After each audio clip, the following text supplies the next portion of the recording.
In today's episode, Ziring asks, I want to run a social media contest. How do I measure the success of mentions of my account and hashtag? This is an interesting question because measuring a contest with social engagement, particularly very trivial social engagement, may not be a great business objective. It may not get you to where you want to go. In the past episode, we did talk about how vanity metrics are not necessarily always bad, but generally speaking, from a planning and strategy perspective, you want your metrics to be as close to a business goal as you can get them. So let's think about this contest for a second. The contest's purpose, any contest's purpose, is to essentially acquire new audience, right? You have a contest, you have a giveaway, you have some kind of promotion. What you want to do is you want to get new audience that you don't have access to already, because presumably you've already gotten something out of your existing audience, and you want people to share and talk about your contest. That's why, win a car or win a this or that or the other thing is something that there's a prize that is big enough that people go, oh wow, I want to be a part of that thing. So there has to be something of that's attractive, of value to the end user.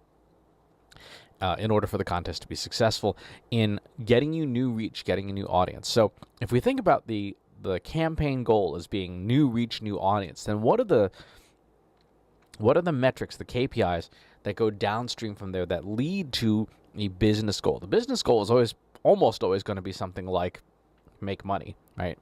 So how do you map backwards from make money to this contest? Well, there are a bunch of steps along the way that somebody could take.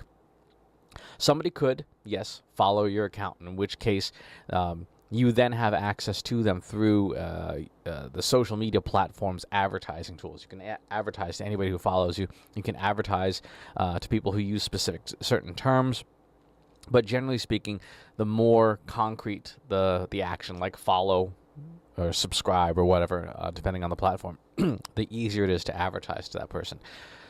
However, remember that just building that audience, if your contest is wildly successful and you get 1 million followers, right? Great. Congratulations. Now you have to have the budget to advertise to those 1 million followers. That can get expensive. So what's the next step after that? Well, after that, you would leave the social media property and go to like a website. A website would be a place that you own and have control of, and you can pixel and cookie people who visit your site in compliance with local laws like GDPR. And then you can advertise to those people or get them to subscribe to something that you control. Ideally, that would be something like an email newsletter. And the reason for that is that email, other than the service costs, email is a lower cost channel for earning back attention.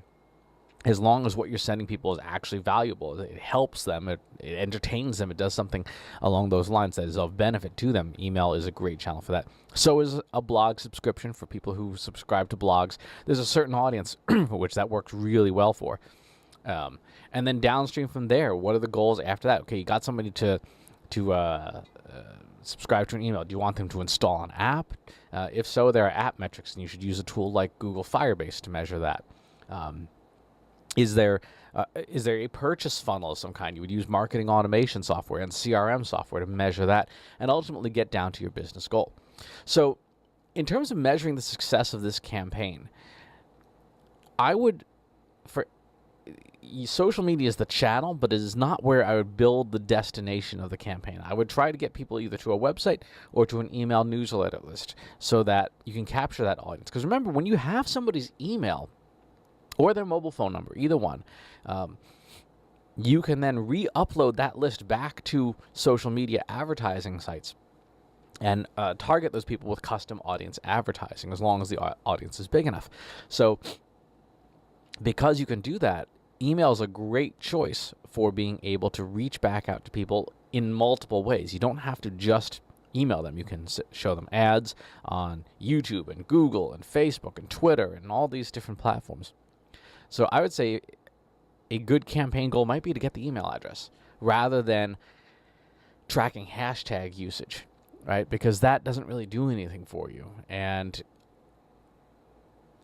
the other thing that's dangerous to me about hashtag usage, if you are competing for attention and you are successful in competing for attention, is that hashtags are public, which means that a competitor can also target your hashtag and vacuum up people that way. When someone signs up to your email list, your competitors can't get a hold of that. They shouldn't be able to, as long as your information security is good. And so another consideration of campaign success is what are you letting competitors see? Now, granted, if you're doing something that's very common, it's not going to be a big deal. But if you've got fierce competition for eyeballs, you may want to pull that back. So email, I would say, should be the goal of your campaign. And then from there, keeping those people engaged, that's the toughest part of a contest. This is the part of contests that companies do the most wrong. They run this big contest. They get a lot of new people on their mailing list, and they don't segment them. They don't treat that audience differently. They don't warm that audience up with nurture campaigns, with starter campaigns, with a drip campaign of some kind, whether it's blog content, video content, email content. They just throw people into the usual marketing crap that we get from companies. And as a result, contests end up costing a lot of money, and contests end up generating lists of audiences that are, in many cases, poorer quality than had the company not done anything at all. And that's bad for things like email and social media, where algorithms determine deliverability, right? If the number of people who report you as spam goes up significantly, it may seriously impact your deliverability. And then on social networks, it's even worse, because with email, an algorithm for letting a user see your content is binary. Either they get it or they don't. But if they get it, they get all your content. With social media, the algorithms filter down at the post level, so you'll get that. You may have noticed this, especially on Facebook. The first time you like a page, you'll see that page's posts for like a day, and if you don't engage with any of them, they vanish from memory, right? That's the danger with contests. You could get this huge enrolled audience, and if nobody engages with you after that, then your visibility throttles back down, maybe even worse, because you'll have a lower engagement rate at that point. And gosh, now you're worse off, because now you can't reach the people who are already engaged with you, because your overall engagement rate has dropped. So be very careful about that with contests. Get the email, send really valuable content to folks, warm them up, get them introduced to you, and that will be a good way to measure the success of your campaign. It's a good question. As always, if you have follow-up comments, leave them in the comments below, and subscribe to the YouTube channel and the newsletter. I'll talk to you soon. Take care. Want help solving your company's data, analytics, and digital marketing problems? Visit trustinsights.ai today and let us know how we can help you.